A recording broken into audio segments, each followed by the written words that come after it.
It is 4 p.m. We're bringing developing news and the stories behind the headlines. This is Storycon, the Story Conference. I'm Ed Lingao. Some stories are watching this Tuesday, May 6. The Commission on Elections has started deploying official ballots for Metro Manila, marking the final stage of preparations for the 2025 midterm elections. COMELEC Chairman George Erwin Garcia says 7.5 million ballots will be used across the region. Ballots will be available for pickup by electoral board starting May 11 or early May 12 election day. Malacanang has declared May 12, 2025 as Election Day as a special non-working holiday nationwide. Under Proclamation 878, President Marcos approved the holiday to allow Filipinos to properly exercise their right to vote.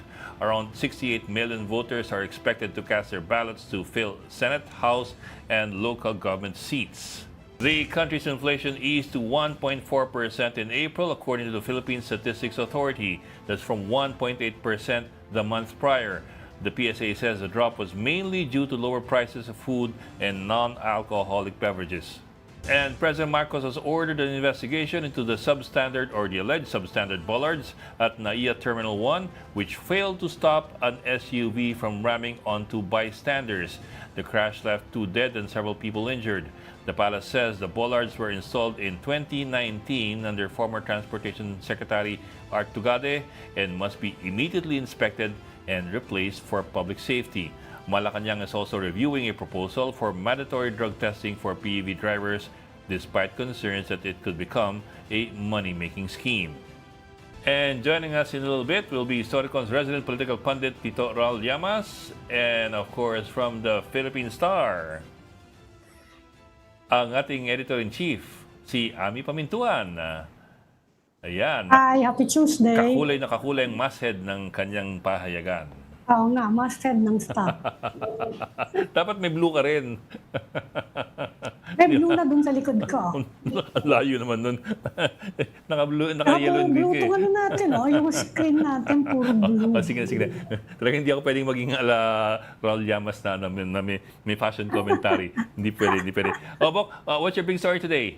Yan, yung mga, apart from yung mga nabanggit mo, ayun yung Netflix ko, tumaas Magkano yung yan? value-added How much is tax. it now? Lahat ng Netflix. Yung mga subscriber. Magkano na yan? Tingnan nyo, mga 25% yata yun. Talaga? Ang No, tinaas? because of the Malaki na? value-added tax. Tingnan mo yung ano mo, ako siningil na eh. Oh, hindi ko na-check Pero sa akin. merong announcement na magtataas niya.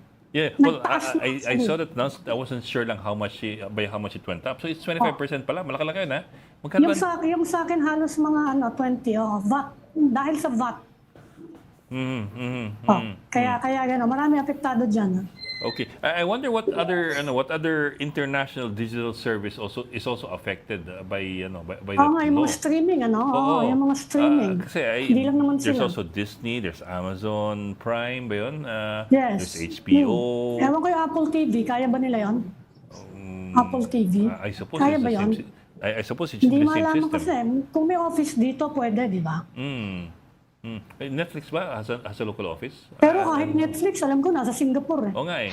Di ba? Not exactly sure how that works and how they get to charge. Pero chinarge na ako ng dagdag. Inaawas na sa'yo, bali. Dapat pumasok yun sa coffers. Naka-ano kasi ako, nakalink dun sa aking sa financial network. Kaya Ako rin pwede kasi siguro.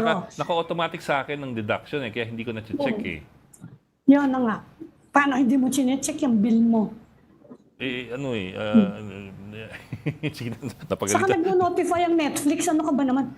Nagno-notify ang Netflix kapag binibill ka. Tignan mo.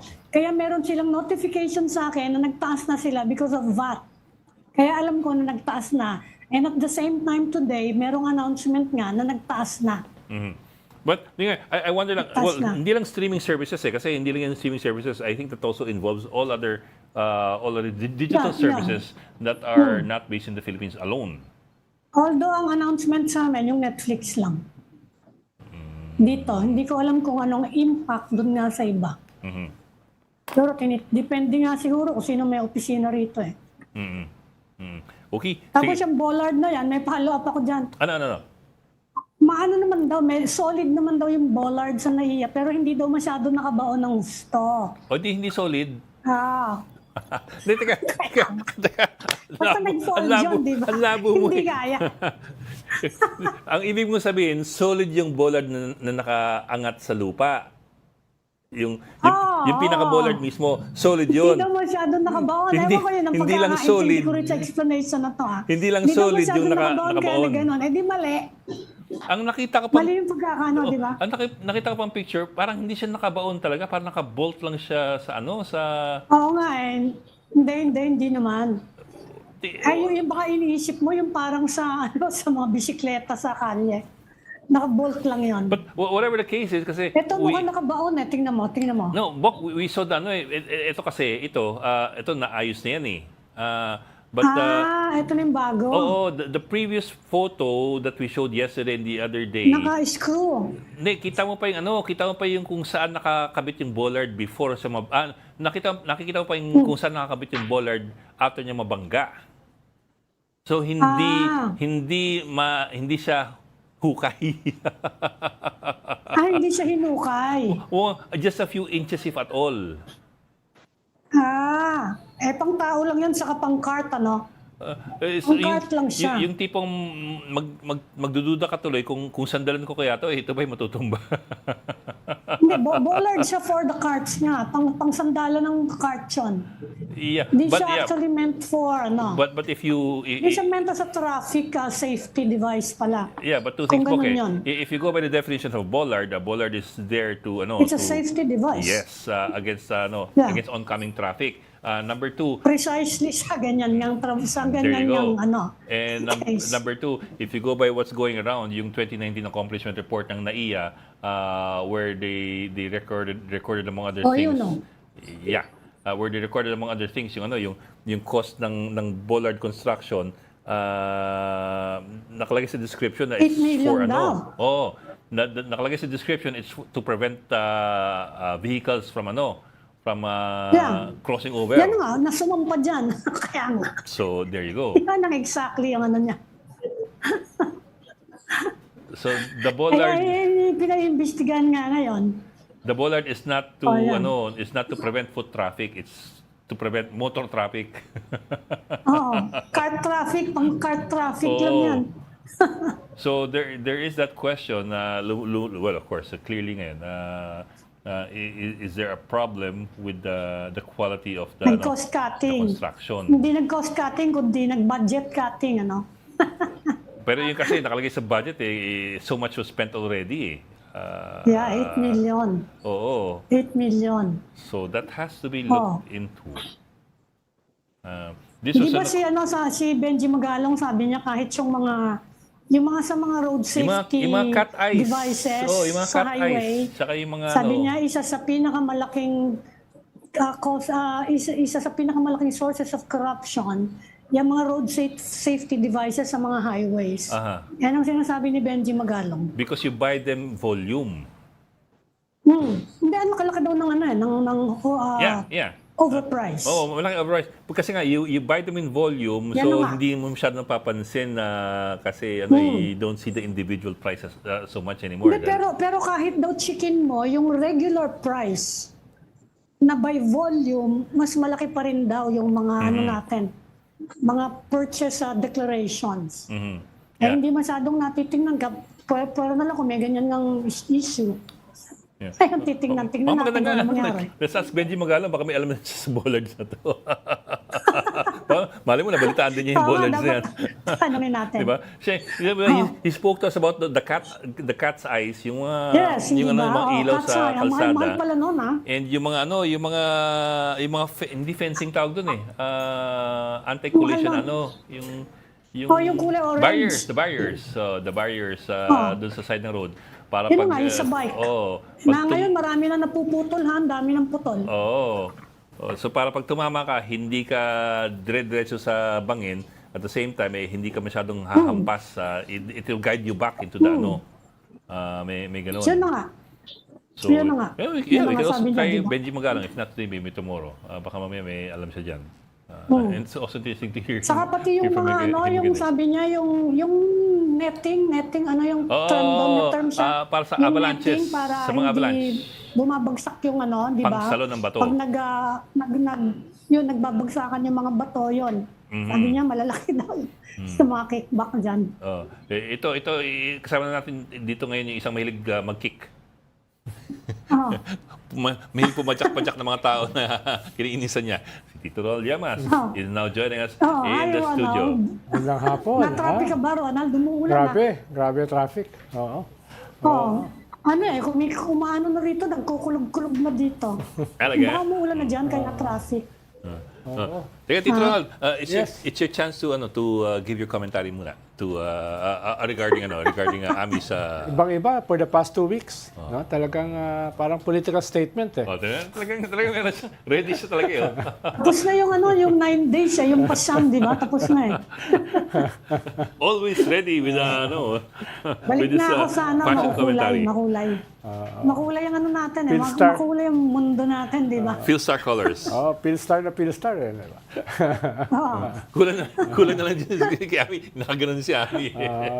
Yung lumang logo ng Philstar may ganun eh. Tapos may salakot. Yung sombrero ng ng Pinoy. Parang no? Tanda ko yun eh. Parang Victoria Court. Ma? Hindi ko alam yun. Hindi naman Ano kulay yun, dilaw ganun Victoria yun eh. Court eh. Ganun yan. ganun. Ganun yan. Hindi dilaw. Black and white yun eh. Ang kwento sa akin, Black and Ronald. white yun. Yung ano kwento lang sa yung akin, Ronald. yung ganun. Okay, Bollard yung pinag-uusapan nyo Oo nga eh. Tsaka mga netting mga pangsalo sa avalanche. Yung mga yung mga kickback daw sa mga ganyan, mga road safety. Na-remember, nagbabayad tayo sa tax sa road users tax. Oh yeah. Specifically, it's supposed to go to those types of devices. Pang road safety yun eh. Hindi siya pang road construction, pang Dali lang road ba dyan? safety siya. Dali lang kita dyan. Teka. Before you proceed, we are not implying corruption as of yet doon sa issue ng Bollard. We're just saying that that's already the discussion and that's the direction of the discussion. Sino ba nag-i-imply? Questions as to whether or not we spent the right amount of money 8 million. for the right kind of project, for the right quality of bollards. We're not implying anything. We're just saying that's a discussion. Wala naman nag-i-imply eh. Oo nga. Hindi kasi pag nandiyan ka, Hindi, yung kailangan mga ko ng netizen Kevlar na na nagsabi payong eh. niyan, kaya pinaimbestigahan ng Malacanang. Pinapaimbis ka ng Malacanang. Ayun. Pinapaimbestigahan ng Malacanang dahil sa online, yun ang tanong ng mga tao. Yeah. Yung nakita ko sa Looney Tunes, yung Looney Bollard Tunes. nila, yung pagtama ng truck, tatalsik yung truck. Actually, that's not far from that's not far from how they're supposed to work. Gano'n, di ba? That seems to be more realistic than what we saw. Di ba? That seems to be more more in line with what was supposed to Pero mo, happen. nandyan pa naman ako last Tuesday. Nandyan ako. Sinundo ko yung asawa Kaya nga, talaga ng pag bunso ano ko. eh. Yung French na asawa. Diyan, sinundo ko dyan. No? Yung French na asawa ng bunso Alam mo yung yung driver niya is a professional driver, sabi nila. Really? What do you mean? He's a holder of a professional driver's license and he's also a former OFW. Anyway, yun yung mga initial report na nakuha, di ba? He's a professional driver. Pero ang suspetsya ng iba, baka daw sanay sa yung manual. Yung mga truck, kasi hardware driver yata dati. Kaya nalito. Anyway, yun ang kasi ayaw na niya magpa-interview syempre. Although, kasi pag manual, yes, you do have 3 pedals, pero yung kaliwang paa, sa clutch lang naman yan eh. Nalilito siya, nalito. Yung kanang paa... Kasi wala namang But yung kanang paa will only alternate between brake and gas eh. Brake and, kaya nga, napakan yung accelerator. Anong ikinaso sa kanya, Ami? Manslaughter? Ano bang... I can imagine. Kapag ganyan, manslaughter, please. homicide dyan. Homicide through reckless imprudence pag ganyan. Kapag ganyan, Hindi naman siguro mukhang may tina-target talaga sa danam, balak niyang patayin. Although, nung una kapag pinanood mo yung video, parang sinadya eh. Kasi wala namang dumadaan, hindi naman totoo na may dumadaan sa harap niya eh. Yeah, Yun ang pero initial siguro na dahilan sabi lang niya, yun. di ba? Wala naman eh, kitang-kita sa video. Ayan, Oo. wala naman dumaan eh. Tapos, diretso, hindi ka nakapag-break nga, kaya nagtataka sila. Tapos Eh, yung, mukhang wala namang gano'n na personal ties with anyone na tinamaan. So, hindi pwedeng deliberate. Talagang na-aksidente. yung road rage kasi, yung binaril yung mga nag-aaway, di ba? Ang kinaso, manslaughter lang eh. Talaga? Oo, yun ang alam ko eh.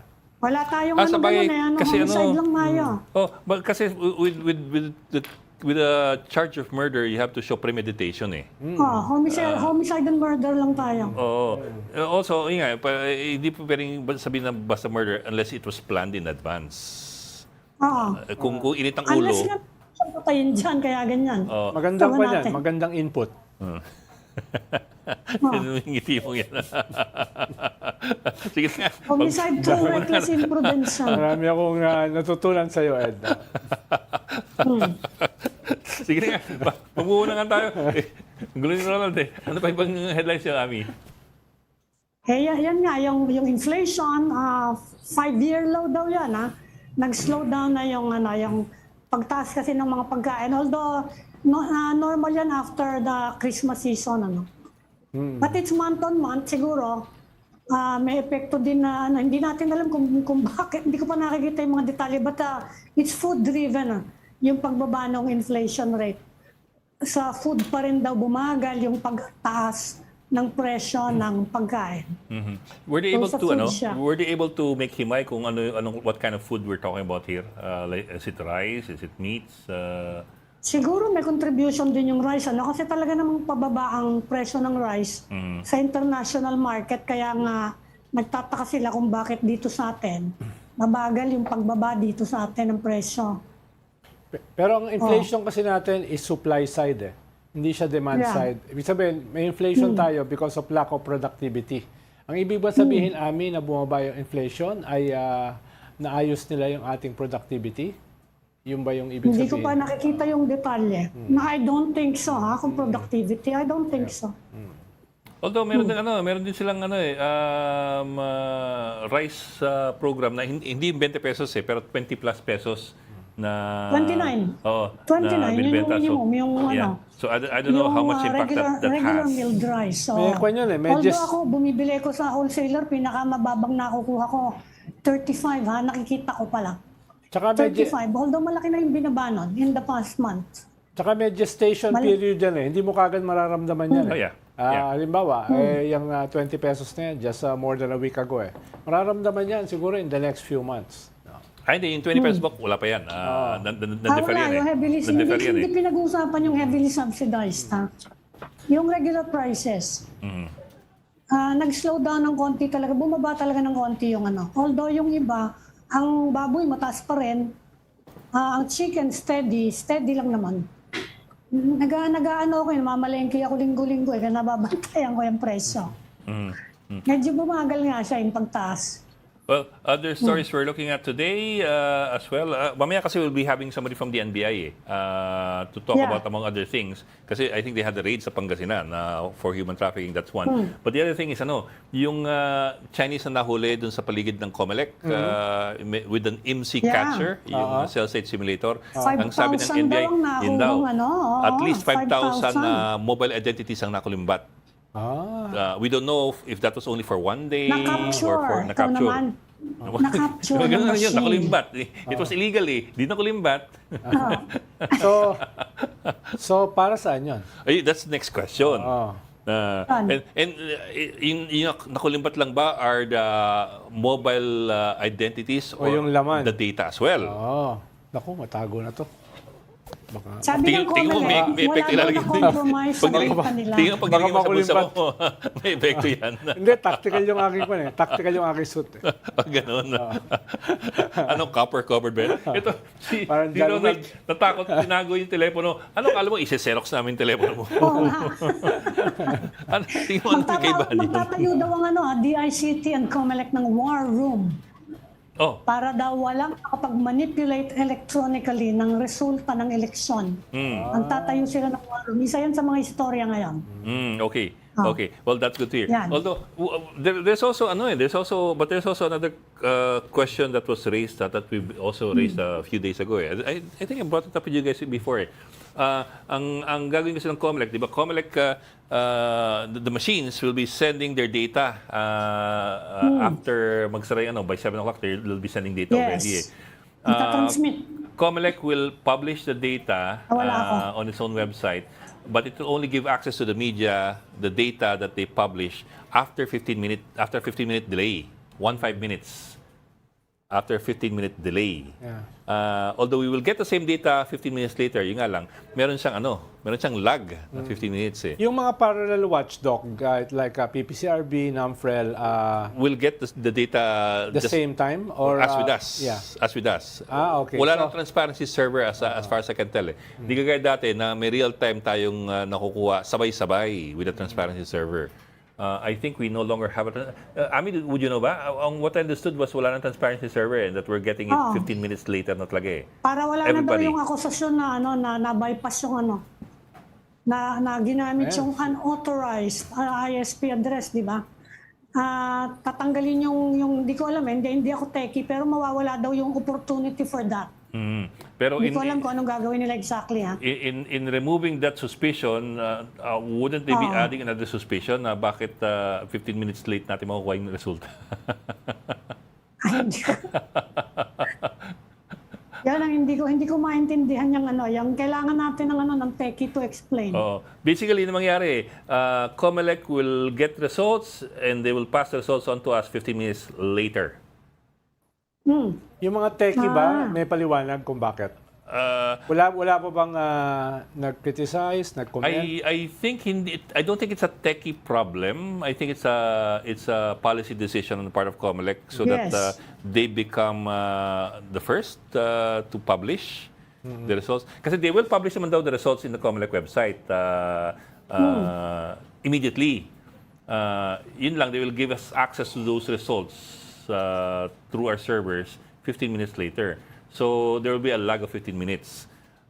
But you can check real time yung sa COMELEC website. Yung nga lang kasi, then you will have two numbers at the same time. One is 15 minutes later, one is 15 minutes earlier. So... Saka Ed, yung watchdog daw na PPCRB ba yun? Yeah, the I can usual. check the QR code ng bawat Yeah, the PPCRB. That as Yeah. always been the case naman eh. So yeah, they're also checking the QR code. Maano nila yung QR code ng mga balota. Hindi ko alam kung paano how that works. I'm not really sure how I'm that not works a either. techie, Pero yeah, they also have their own set of experts naman eh. Yun lang, it does, baka in solving one problem, they're also creating another set of questions.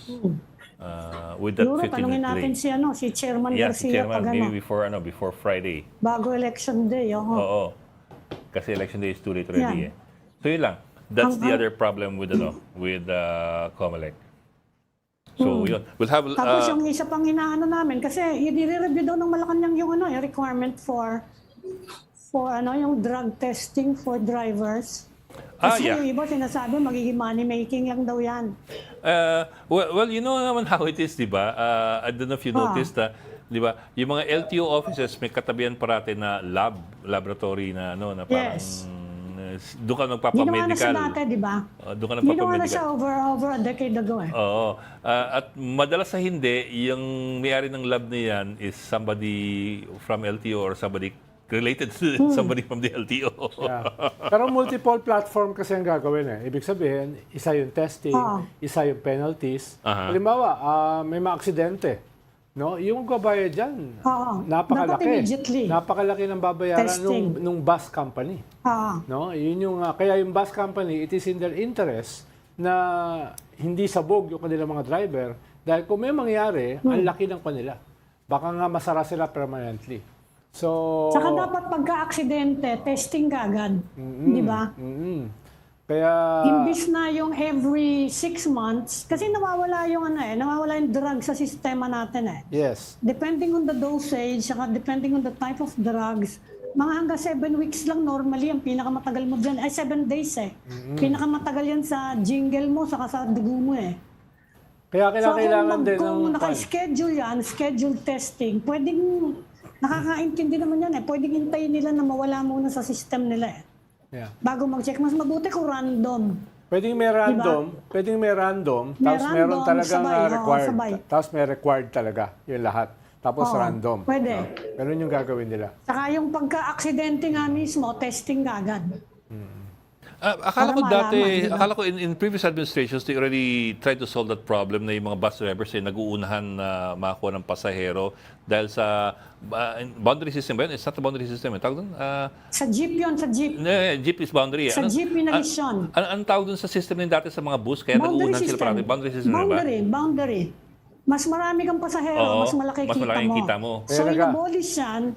Ang ginawa naman ng mga PUB operator, binigyan nila na incentive yung mga driver, imbis na boundary, bibigyan nila ng bonus kung marami kang kung marami kang pasahero. Eh di ganun ganun din yun. Ganun din ang nangyari. Okay. Ganun din yun. How's Nawala that yung different? boundary, hindi na doon dependent yung mo. Kaya lang may bonus ka kapag nadagdagan mo yung pasahero mo. Ganun din. Okay. So In place pa yan, in place So pa yan. hindi na bago yun yung sistema. Hindi naman kasama sa mga new rules yan eh. Kasi nga sinubukan na nila eh. Minodify lang. Ang bagong Pinago lang yung pangalan. mandatory drug test na ni-revive, hindi lang yan na nga, tinitweak pa nila ngayon. Tapos sabi nga ng Malacanang, hindi naman money-making scheme yan. And let's see if it will work this time, iti-tweak nila yung implementation kung paano. Nung kahapon na ang original every 90 days, di ba? Binago later, ginawang Yeah. 6 months. Eh, Pero I guess magkakaroon niya ng random testing. Random, mahalaga. Tapos yung implementation din ng speed limit, dahil walang sumusunod doon eh. Sa speed limit. although baka may divergence dun sa dun sa idea na sabi ng Malacanang hindi naman money making business 'yan. Baka hindi sila nagkakasundo dun sa do the bus company owners know that it's not a money making business? Hindi, money making dahil yung iba nagsusuhol. Di ba sa LTO, puro suhol yan eh. Oo, isa sa yan, ha? Oo, kaya money making. Hindi ko naman sinasabi baka okay. mga Iba naman yan eh. survey. Consistent yan. One of the agencies consistently up there with customs, DPWH. LTO, saka hindi, tinuturo ko lang yung mga survey. DPWH, customs, LTO, yan yung mga yan. Halimbawa, Matataas sila yung lagi sa mga corruption perception, ha? Perception index. Oo, kung ano naman tayo, puro perception. Wala naman talagang tunay na corruption. Perception lang yan dahil sa mga media. Tayo may kasalanan nun eh. Kasi Hindi, survey puro kasi yan, kayo mga survey bias. din sa na media. Sige, gusto na pupunta usapan natin. Mag-gap na muna tayo at mukhang meron tayong commercial. Very lemony, lemony si Kwan, Si Ami, lemon na lemon ang itsura. Talagang mayo. Parang car freshener. Oo, di ba? Parang magbabago yung outlook mo sa buhay, pag ganyan yung suot mo. Sige na, mag-gap na muna tayo. You're watching Star Economy News. We just need to take a break. Take a break. We'll be right back. We've got developing news in the stories behind headlines. Welcome back to Storicon, the Story Conference. I'm Ed Lingao, and of course with us, Ami Pamintuan of the Philippine Star and the Star for all seasons, Tito Raul Llamas, our political bandit. Baka may magalit dyan, artista, ha? Iba yung Star Policy. Meron ang may-ari yung title na yun, ha? Bigla kang napasinga. yung Man for All Seasons, yun yung pinapatay ni King Henry VIII. Okay, we will not go there. Okay, and of course, Tito Raul Llamas, our political pandit. Ayun na. Political pandit. Ayun. Before we went to a gap, we were talking about yung IMSI catcher. The guy had been going around the Supreme Court, COMELEC, and all that, and we don't know if he went as far as Malacanang, apparently collecting mobile identities. I don't know what exactly they mean, but it's something we should ask the NBI. What they mean by collecting mobile identities. Does that just mean collecting the numbers? Or does it also mean collecting the data associated with those numbers? For example, text messages and internet data. So yun. Oh, so for that, Baka let's begin. ibigin pa lang yan sa telemarketer, ay sa ano. Alam mo Online sa marketer. sari-sari store yung pag Diba? nagpapapasa load, di ba? Yung mga Nilista yung number. mga number. Minsan binibenta nila yan eh. Anyway, our guest for today is already here. We have NBI spokesperson Ferdinand Labin. Sir, magandang hapon and thank you for joining us sa Storycon. Ay, Good magandang afternoon. hapon po, sir. Magandang Attorney. hapon. Magandang hapon, attorney. Yes, sir. Sir, alam ko sir, meron kayong operation sa Pangasinan kanina. We'll get to that, pero sir, if you don't mind, we want to ask you first about itong nahuling Chinese national na may IMSI catcher dun sa bandang Comelec area nung last week, if I remember right. We understand sir kasi na may na-capture daw siya pala na mga 5,000 mobile identities. Can you give us sir a bit more detail as to exactly what they captured and what this means? Thank you, sir. Itong a little more than 5,000 na identities na na-capture. Ay initial pa lang ito na findings ng aming technical intelligence. Yes, sir. For purposes lang ito na meron laman yung aming findings sa inquest. Okay, Kasi pang-inquest. in-inquest namin Oo. dinala namin ito sa Department of Justice. Para mapagulong na. Ito yung kanilang initial findings na more than 5,000 yung kanilang na-capture. Mhm. Yes, sir. Sir, ano ibig sabihin nun? Yes, sir. Ano ibig sabihin ng na-capture na mobile identities? Ano yung na-capture, ano yung na-capture nila? Ano po yun? Yung What does that data mean? ng mga cellphones? Ano yan? Na-access, Oh. yes sir, na-access nila yung itong cellphone numbers. Kasi itong nakuha, itong international mobile subscribers identity, Mhm. ito yung nagmimimic or parang ginagaya yung regular na mga Cell site. transceiver natin. Mhm. Kagaya ng transceiver ng Smart sa Globe, yung ating providers. Itong kanila ay illegal ito, mobile ito, at hindi ito lisensyado at hindi sila allowed mag-operate dito. Kung kaya't yung aming pag-counter dito, sinundan ito. At na-detect ng aming, meron din kaming equipment Oh, na okay. nakaka-detect ng irregular or something suspicious signal activity na medyo malayo naman sa mga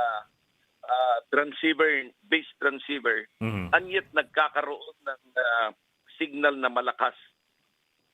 So Mhm. ito yung aming sinundan na sasakyan.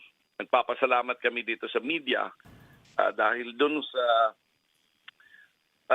previous operations namin ay kinover ito ng media kung kaya't nagkaroon ng awareness yung mga tao. Ang aming informant dito ay nagsabi na may nakita siya na the same equipment doon sa mga naunang operation at nilo-load doon sa sasakyan. Twice nga itong nakita, kung kaya't ang sabi ni Director Jaime Santiago ng NBI, tutukan nyo na yan at wag nyong bitawan. Sa surveillance ito simula April 24. Mhm. At Attorney, ano kayang, ito namin, anong April pwedeng gawin dyan 29. sa na-intercept na yan? Yes, Sa dagdag, data na yon, sa dagdag sa- numbers, anong pwedeng gawin yon nung nag-intercept? kahit indicative lang, attorney, saan nila, Ano siya pwedeng gamitin? saan nila pwedeng gamitin yan? Kahit hindi pinal. Yeah. Ito ay tinitingnan ito namin, merong ginagawang analytics yung aming technical intelligence at cyber forensic. Kung ito ay sa gobyerno ba ito, sa government official ba ito, employee, o ito ay sa ordinaryong tao. Yung sa ordinaryong tao, marami silang paggagamitan for scamming purposes. Yes. Mhm. Yung dito sa government official, lalo na, ay maaring gawin nila ito for monitoring purposes. Mhm. Pero ito, attorney, ay Chinese national talaga. Hindi siya Filipino-Chinese, Yes, sir. no? Yes, sir. Ang passport niya ay Chinese passport. Ang pangalan nito ay Tak Hoi Lao. Takbo Alpha Kilo Hoi Hotel Oscar India Lao LAO. Tak Hoi Lao. Mm. Yeah. Mm. So, attorney, wala namang nagsasalita in defense nitong hinuli nyo. Dahil dati kasi may mga nahuli tayong alleged spies, may mga nagsalita sa Phil-Chai community natin na ito daw ay mga legitimate businessmen, yung mga nahuli. Wala namang nagsasalita ngayon na ganon dito.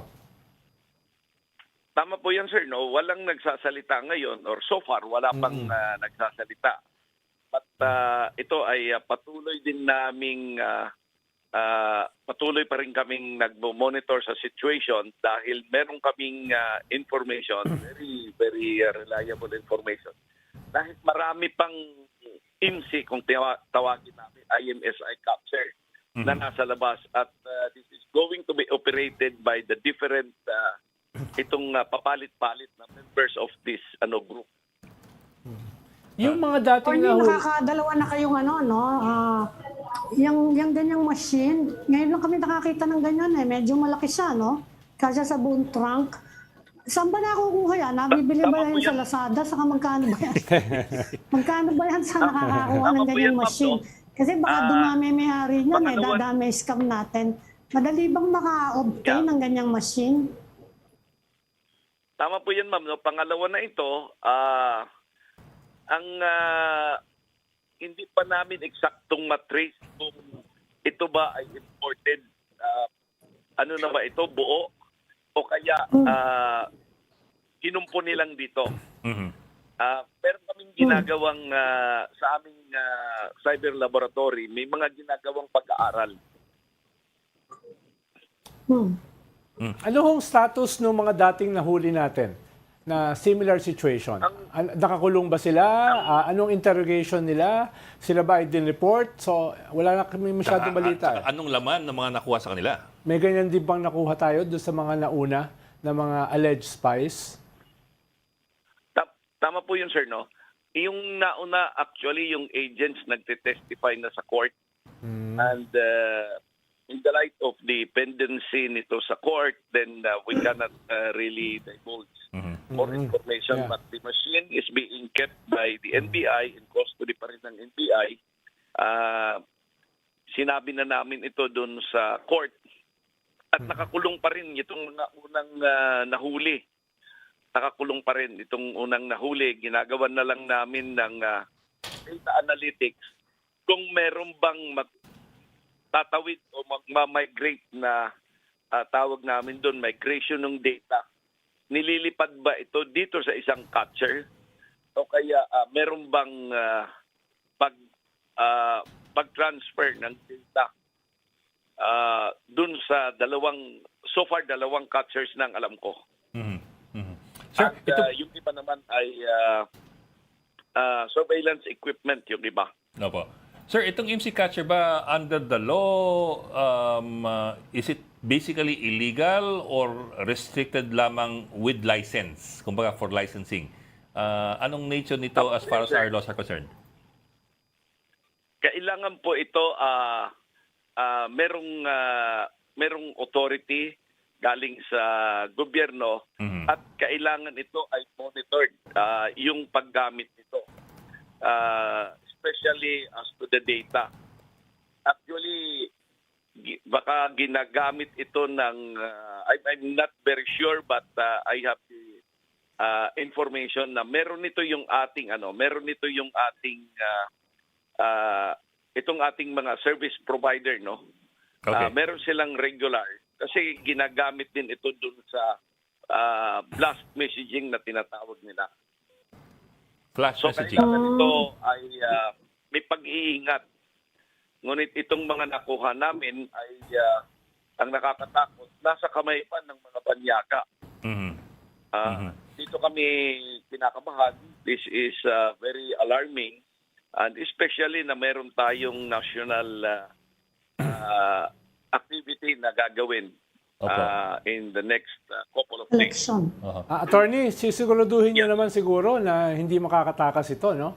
Katulad ng ibang mga nahuli natin na mga Chinese nationals. Biglang nakakatakas. Siguro ito naman, hindi lang sisiguraduhin natin na hindi makakatakas. Tama po yan, Sek, no?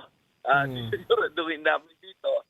Actually, ang kustodiyan nito ay nasa NBI pa. We have an arranged facility with the Bucor para dun sa detention ng aming mga huli. Remember, ng NBI ay nagpalipat-lipat ng office at itong huli naming office, yung kasalukuyang office namin sa PhilInvest, we are not allowed to maintain a detention facility.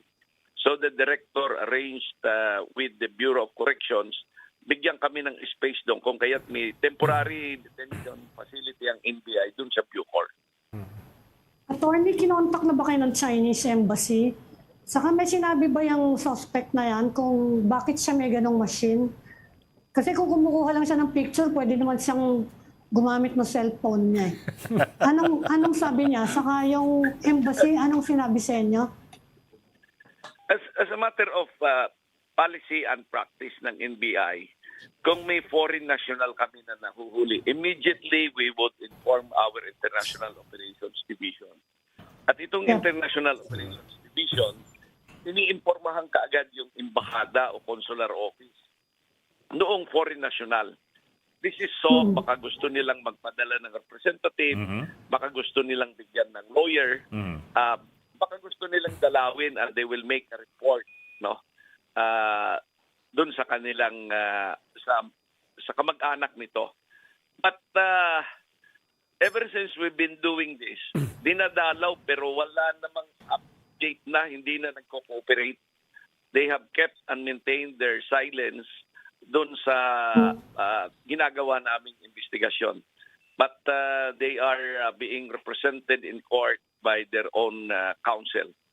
Attorney, wala bang indications na or feelers man lang itong Chinese Embassy or Foreign Affairs Ministry ng China na inuugnay itong mga nahuli natin at yung kanilang hinuli na tatlong kabataan taga Palawan na member daw ng Philippine Spy Agency.